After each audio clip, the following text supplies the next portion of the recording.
mamprung nyau derajat apa sak temenggung wae leleng kemaki bagusi ayo maju para ngadaya wong lokopolo kroyong dosa muka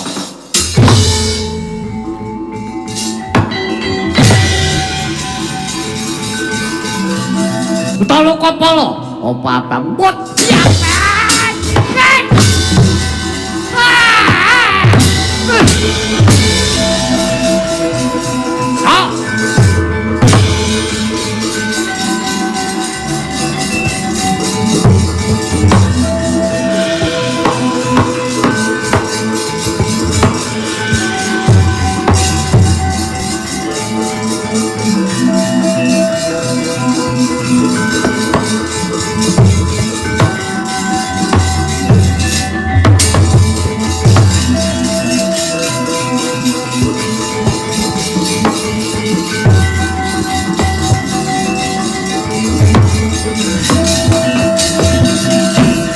Kropol kang tunggal acampuh samyo ngedari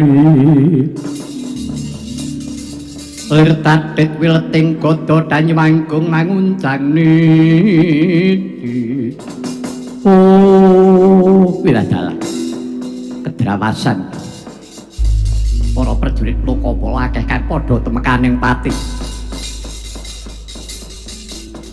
tumenggung Bantaka awan sing dhisik dhewe goh muka goh lambo goh Karnasura gati simparawan kabeh padha temekaning pati aduh sinuwun ketiwasan sinuwun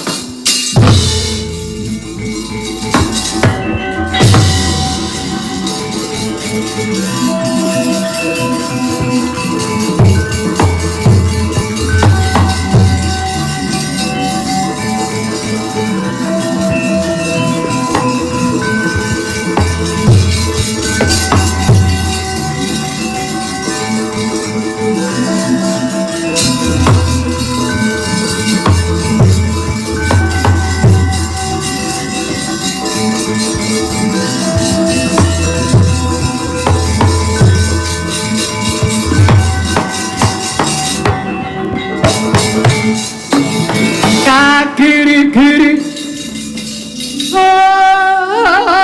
langgengnya lir praboto abang kawagar manguwah mungso minta lawan anggro srusringa manado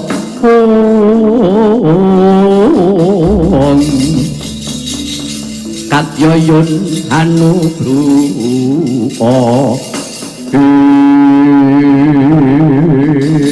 ayo amuk Suramrata Jayamrata Ratu Lokapala Kakang Danapati jebule kowe ratu jire getih wedi mati kowe ora gelem metu menyang paprangan negaramu bedah kawula akeh sing padha mati ora gelem metu menyang palagan malah kowe ngetokke buta korak buta tuwekan ora panggih wis nungkara wis malane ngrat gelag-gelahing bawana sukertaning kuwi panuksemane jajilanat arah wana wong kang kaya kowe dadi menungso kuwi aja dupeh aja dumeh yen pancen kowe lagi winawa ing Jawata sak bisa kepecikamu kuwi nggonen beciki kawulamu nggonen tresnani tak nggonen tresnani kelawan sapa wae aja nganti kowe iki duweni temindak kang kaya mengkono Rahwana ngelingono menungso kuwi ora wis parat wejangan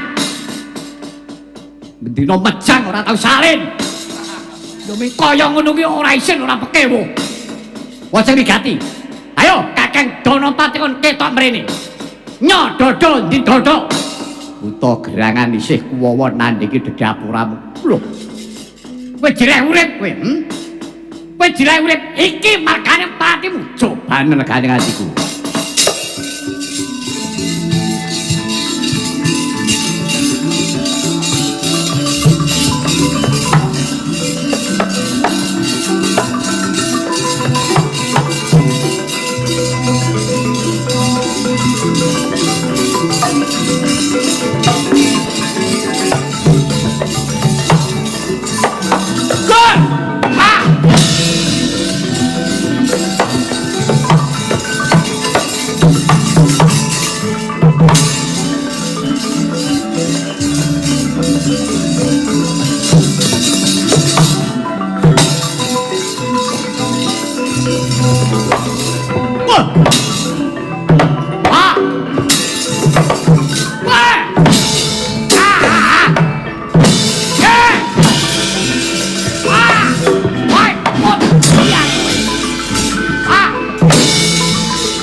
Katangmu padha aran dina becik besok aman demo taris kang prayitno kacarita Narendra ngalengka Prabu Rahwana kasoran tanding kawan Begawan Wisnungkara nadyan Begawan Wisnungkara pendhita yaksa wis pikun parandene maksih anggadhahi kasekten ingkang rinangkung ucap mung rikala semana wis paripurna darmaning Sang Hyang Wisnu ingkang manunggal kelawan Ditya Begawan Wisnungkara titisen Wisnu kang sepisan ingkang manuksma marang anggane Sang Begawan Wisnungkara ing mangke Sang Bathara Wisnu ya sang jurandum kabahagyan rene wis mekakala mangsane yen to Bathara Wisnu ya ngupaya panitisan kang kaping kalih Digradaya-daya oncat saking hangganira Sang Begawan Wisnungkara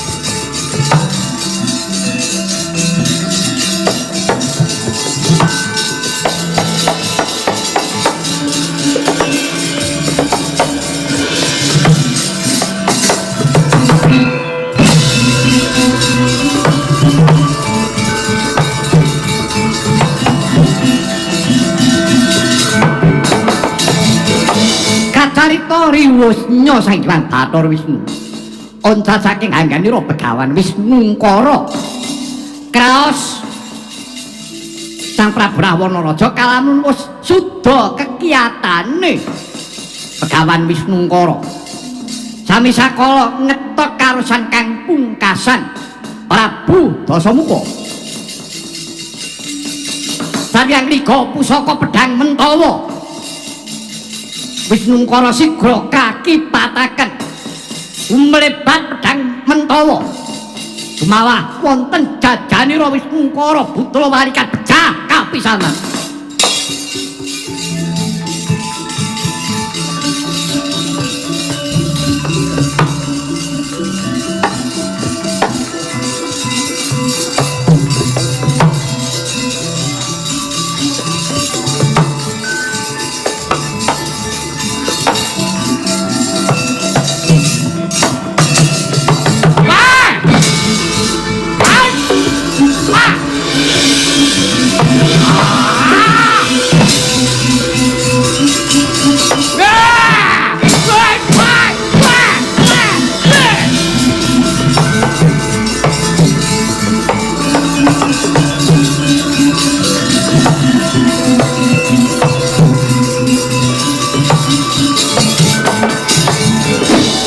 Ayo, budiya kowe Wisnungkara.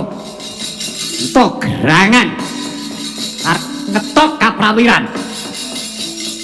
Arep mbok ketoko kaprawiranmu kowe iki wis tuwek. Wis entek kekuatan kowe dedaya iki jaman biyen. Saiki kowe kalah karo Prabu Rahwana Raja. Kakang Danapati. Kakang Danapati Gro, iki mungsuhmu Prabu Rahwana.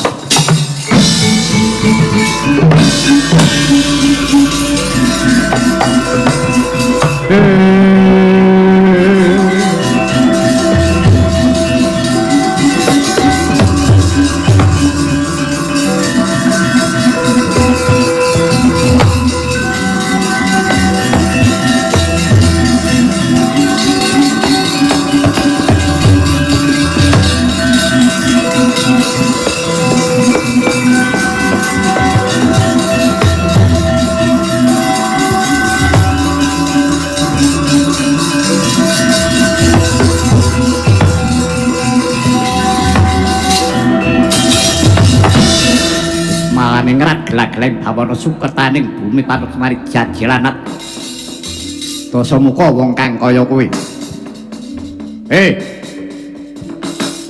Kowe iki pepatih patihe Kakang Danapati. Ya pancen para nyata. Wis kowe tak uripi. Kowe matura karo Kakang Danapati Banendra. Kakang Danapati kon katon mrene. Ayo kantaran bau karo aku. Wis ngamis-amisi tangan perang karo kowe. Sepira banggamu? Durung tak kata-katake pucet cahyamu. Yen to pancen karo Ratu Digdaya tanding ana Patih Banendra. Bosen urip arep jajal kaprawiran kowe.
Paling ngremehke karo Prabu Dasamuka.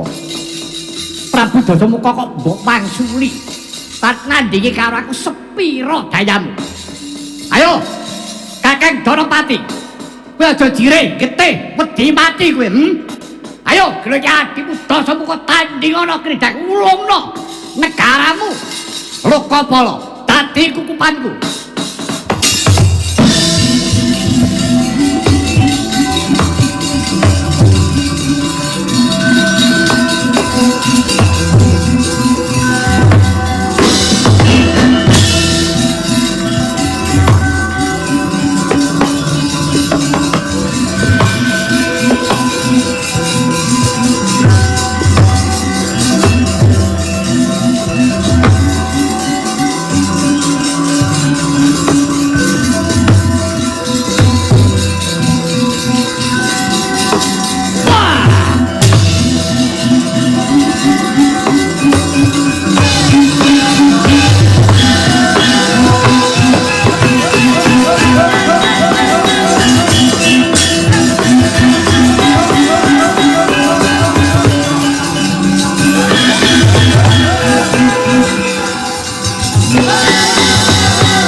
saking kuda sang kuru-kuru yen tanamu tusa sang Sri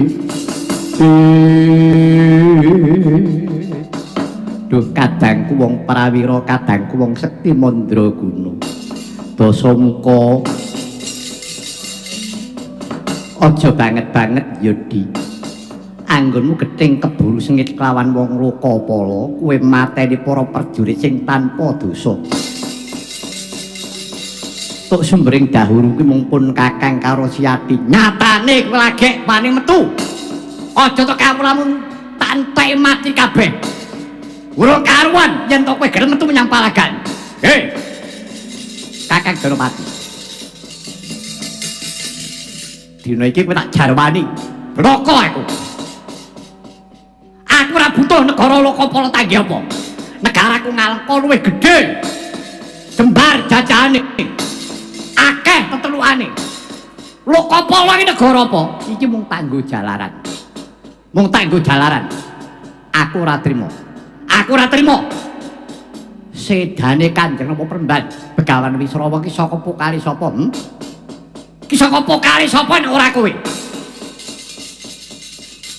Dasamuka iku ndang wong galak wong kejem nek isih kejem kowe timbang aku saedane Dasamuka nek karo wong tuwa aku tetep nyembah aku tetep ngabekti nek bareng kowe bagus rupamu cakrak wujudmu ning jane atimu wengis kowe nyatane kowe wani mateni bapakmu dhewe Kanjeng Rama Premban Begawan Wisrawa wah kepak ora ngerti nadyan to rikala semono aku durung kocat aku durung lair nanging akeh para wong kang padha matur karo aku prasaja karo aku kalbu suwargi Kanjeng Hyang Prabu Sumali mula dhewe iki tak takar-parek sing mati aku apa kowe sing mati aku apa kowe duh adiku di Dasamuka undraning perkara nadyan Kanjeng Rama kowe mau seda kundur marang Kasidan Jati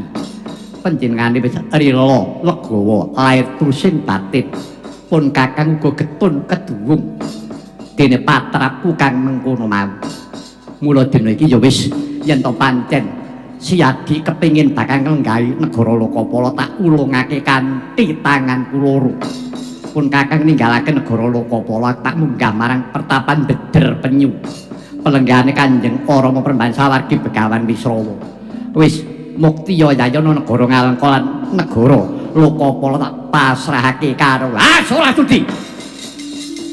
ora sudi aku nek mbok wene glundung semprong tanpa ngatonake kadegdayan nyododo ndi dodo najan kowe ngulungake negaramu Lokapala aku tanpa mateni Kakang Danapati urung lega rasane atiku tak gigit simu pengapen pedhot gulumu kowe janggane Prabu Danapati kaya pedhot-pedhot to bocah dikala semono kaya wis telas kesabarane Prabu Danapati kinarya nimbangi kadigdayan ingkang arahi Prabu Dasamuka sigra mantak aji banteng wulung riwasa kawatek sigra dadi gagah perkoso ngembari kan Prabu Dasamuka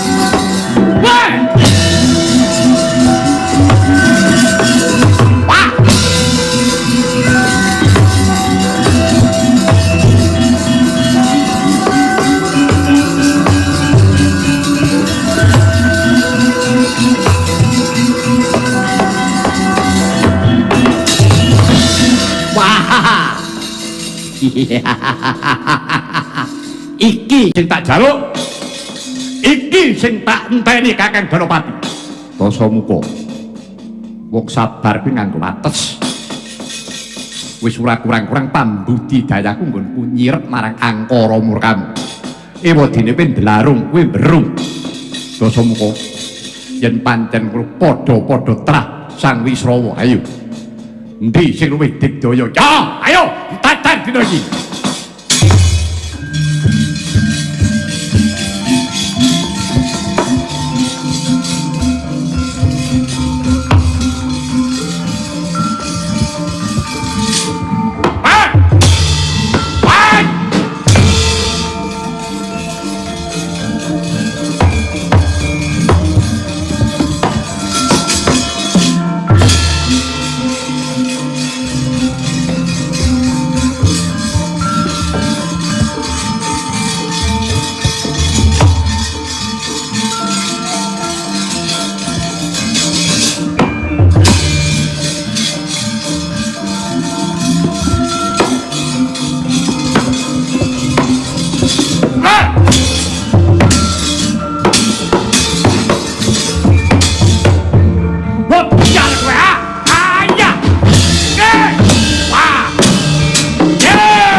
Wah!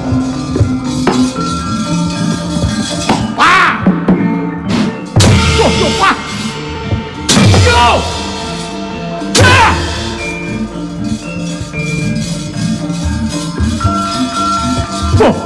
Wah! Mati aku.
Ayo amuk suruh merata, jaya merata. Yen pancen wong perwira, kowe wong digdaya taniya, tanteni kaneng ati iki.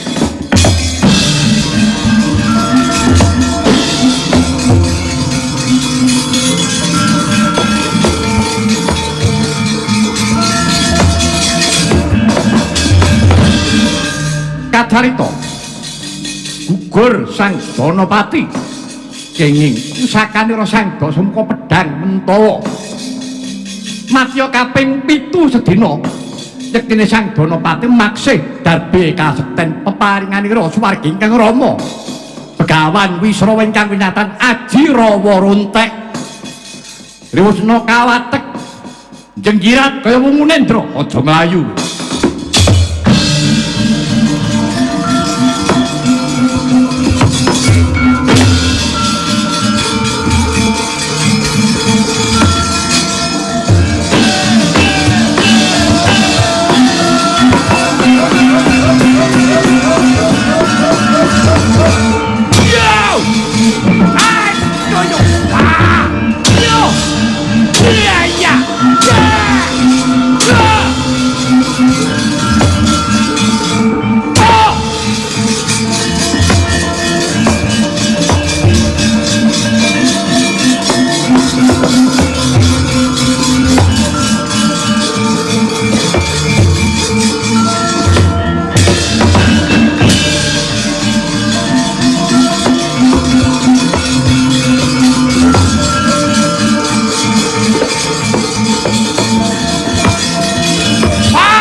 Kaping kalih Prabu Danapati raganira denjing-jing den rajang-rajang lawan Prabu Dasamuka nadyan makatena dayane Aji Rawa Runtek nadyan daginge wis ambyar mrana-mrana bisa nyawiji walaya temah jati temah mulya aja minggat kowe Dasamuka.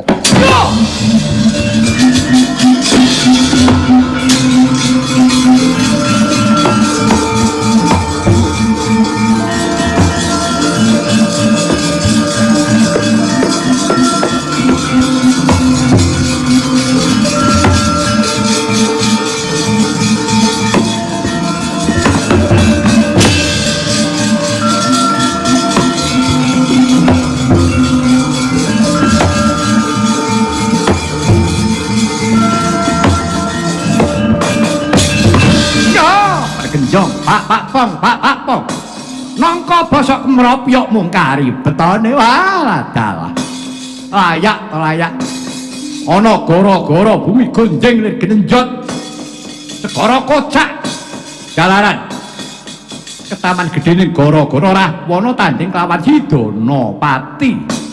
Nek kaya ngene iki carane, kapan rampunge? Wah, ya. Ger Donopati. Kowe ngalah. Kowe ngalah Donopati. Wong ngalah kuwi dudu wong kalah. Ulun iki bakal boyong kelawan jeneng sira.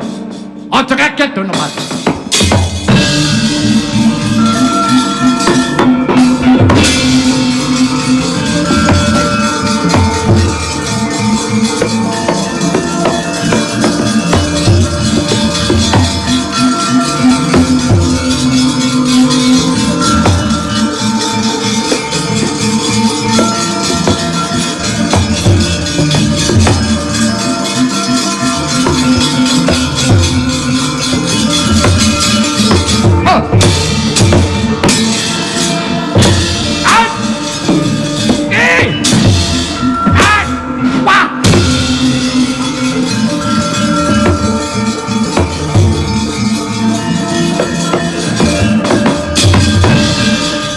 Lakon mati meneh kaping 3 iki kok ora bablas mati tak gurone nggonku namakake pusaka mendang pedang Mentawa nganti tandhesen ususmu pedhot ora bakal kowe bisa urip ayo tanteni regane atiku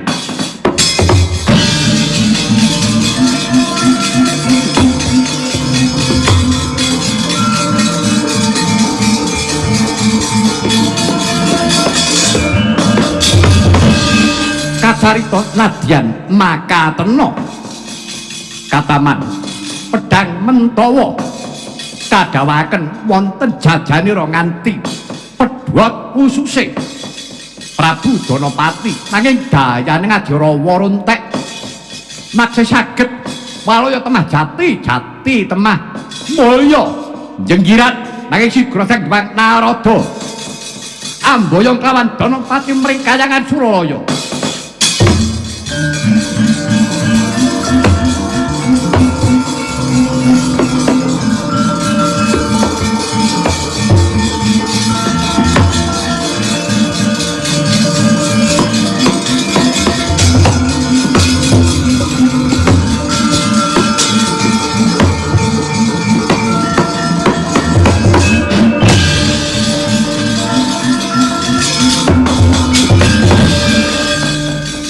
Muka wis entek sabaraku dina iki wis ora kena tak eman ora kena tak jak paseduluran dina iki aku tegel karepe mati dening aku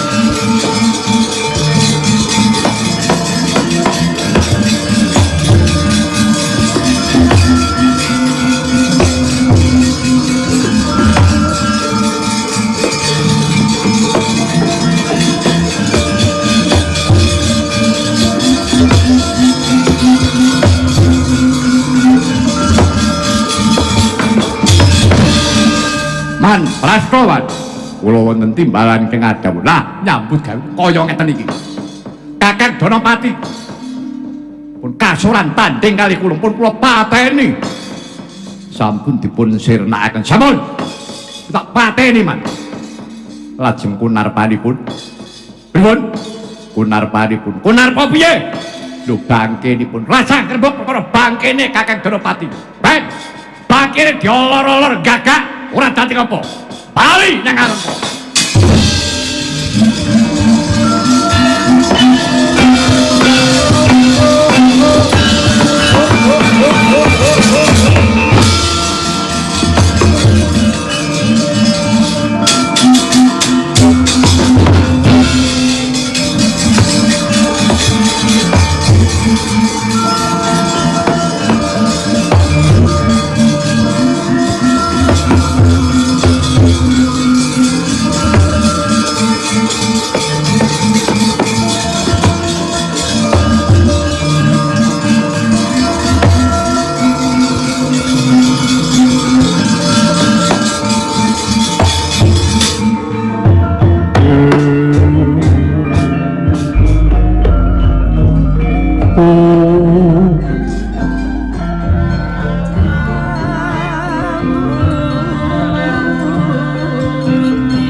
Janiyaning tlaga kadi langit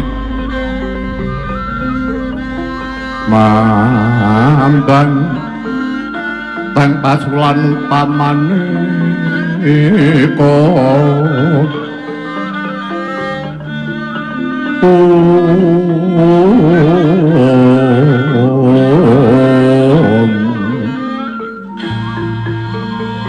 Rintang tuliwa kusuma yana sumawur